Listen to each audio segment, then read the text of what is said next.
In this video, we are going to go over the Gordon Ryan vs Josh Saunders match at WNO 24. It's important to note that Gordon has been having health issues and hasn't competed since October 1st of 2023. Judging by the footage that he released on his YouTube channel, he was definitely in bad shape for this match. However, ADCC 2024 is right around the corner and Gordon needs competitive mat time. Gordon goes for head control, Josh tries to go for an underhook on his left side, Gordon goes for an overhook to get Josh to the ground and immediately starts attacking a leg. While Josh is trying to pull out his right foot, Gordon is able to grab his left foot with his right hand, and so when he loses control of Josh's right foot, he still has control and looks to sweep with a double leg. However, Josh's hand is posted to the mat. Gordon's right leg is not in a good position to continue driving forward, so Josh is able to keep Gordon in bottom position. Before Josh can get any sort of stability, Gordon makes it a point to control his right leg with his left arm, and he has double butterfly hooks on Josh's ankle. This is important because Josh cannot bring his foot to the ground, and this is going to allow Gordon to transition into a single leg X. Josh peels off Gordon's left ankle so he doesn't have as much control, but Gordon is able to transition into X guard from here and pushes Josh's hips up. This is going to make it easier to manipulate Josh's right leg and also expose his heel. Gordon grabs behind Josh's knee to keep it in the same position so Josh cannot put his heel to the floor. Now Gordon is trying to bring his left leg over Josh's right leg to secure position for the heel hook. And we can see that Josh is fighting to defend this. As soon as Gordon is able to bring his left leg over, Josh immediately starts turning and pulling his leg out to make sure that his knee is below Gordon's hip line. Josh does a good job of defending the heel hook, and this forces Gordon to start transitioning. Gordon uses his right hand grip to feed Josh's leg to his left hand grip. This prevents Josh from performing a technical stand-up. Gordon then uses this opportunity to lift his hips to get into a position to continue attacking Josh's legs. Again, Gordon starts going for another heel hook, but this time it's on Josh's left leg. Gordon does a good job of securing initial position, but Josh does a good job of pushing Gordon's right leg, so his knee will be below his hip line again.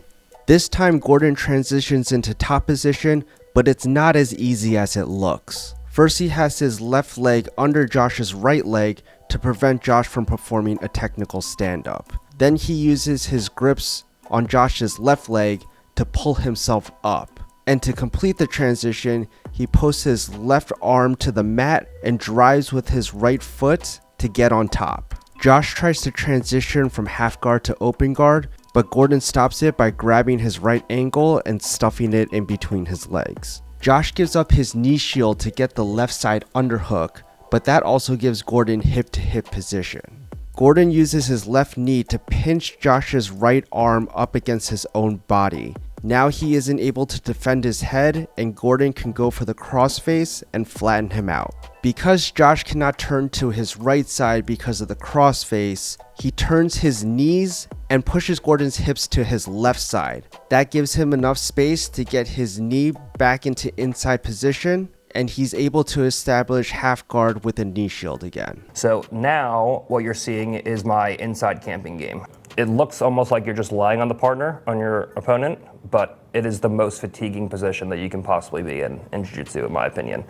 You're carrying your partner's full body weight pushing into you for as long as you're willing to maintain guard. So this is a very big development that I will speak about soon. Tactically, I knew Josh, I think Josh was like almost 260 pounds. In this scenario where I'm just trying to wear a guy down who's much bigger than me, I will keep him honest with pinning pressure so that he has to give a big explosion, but I won't give him my full body weight.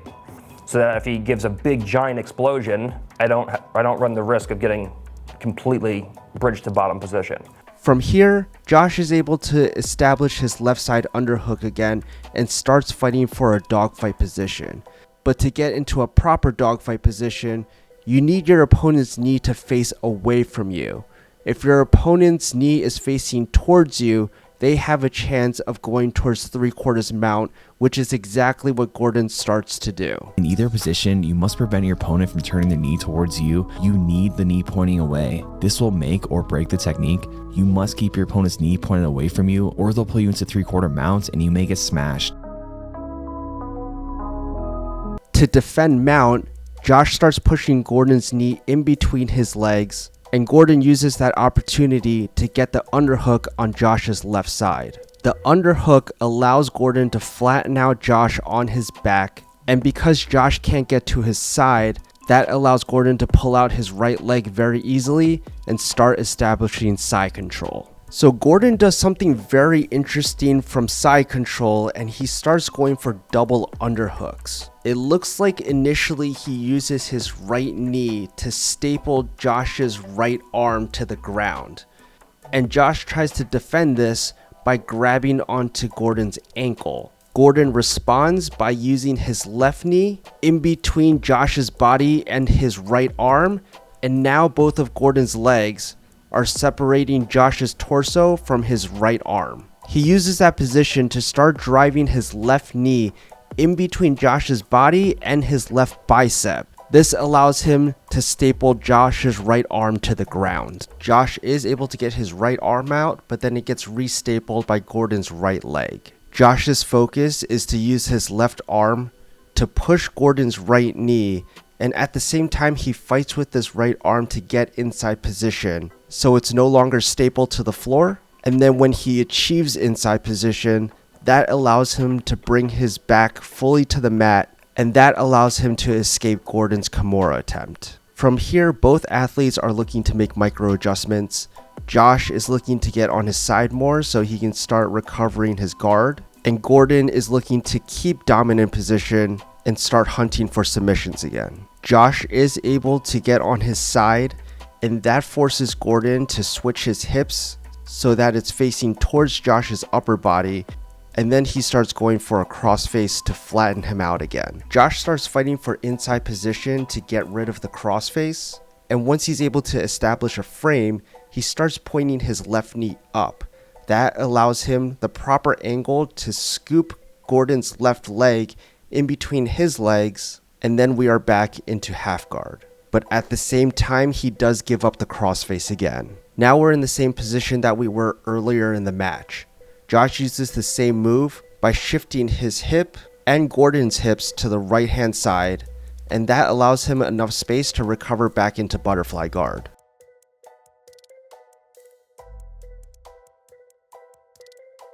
Eventually, Gordon does get back into the same half guard position that we saw earlier in the match. He's able to establish the crossface, flatten out Josh, and he's also past his knee shield. From here, Josh does attempt for the third time the same half guard escape that he tried earlier, except this time Gordon was able to adapt. If you notice, the past two times, Josh was able to swing his hips to the other side, which gave him enough space to recover his guard. However, this time when he attempts it, Gordon is able to keep his hips facing the same side, and that allows him to deny the guard recovery and then continue advancing his guard pass. He's able to push Josh's right knee down, establish hip-to-hip connection, and then gets the crossface again to flatten out Josh. Now this time Josh does a little bit of an adjustment, and instead of going for the same escape as he did earlier, this time he establishes a good frame with his left arm, and he's able to push Gordon's upper body away from him. That allows him to get his left knee involved again, and he's able to establish his knee shield.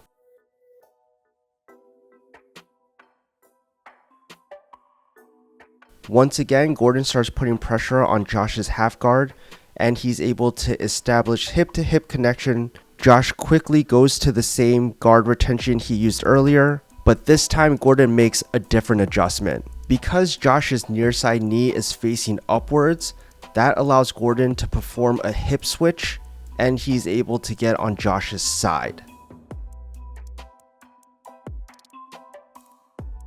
Initially, it looks like Gordon is trying to get into a leg drag position, but Josh is able to position his legs so his left leg is reinforcing his right leg, so Gordon isn't able to get a proper leg drag position. And he did a good job with putting that self frame on his knee with his right foot. I hadn't actually seen that before. What I should have done, I played with it the day after, is I should have used my right knee to come up under the ankle and clear that grip so I could start pushing his knee away from his chest. One of Gordon's big focus is making sure that his right elbow is on Josh's left hip area. This is going to prevent Josh from being able to do a basic leg swipe to get back into an open guard position. Gordon then grabs Josh's head and pulls it up. This prevents Josh from being able to bridge into him. Then Gordon focuses on getting knee on belly and making sure that his knee connects to his elbow so he can win inside position. Josh ends up turning into Gordon, and to prevent the Kimura attempt, he brings his left arm underneath Gordon's right leg. And while he is safe from any sort of upper body attacks, Gordon now has access to go for his legs. Gordon intentionally puts his right leg in between Josh's legs, and this allows Gordon to trap Josh's left leg. Now his main goal from here is being able to get grips on Josh's right leg with his upper body, and then he'll have both of his legs trapped. So now both of Josh's legs are all tied up and Gordon is in a very dominant position from here.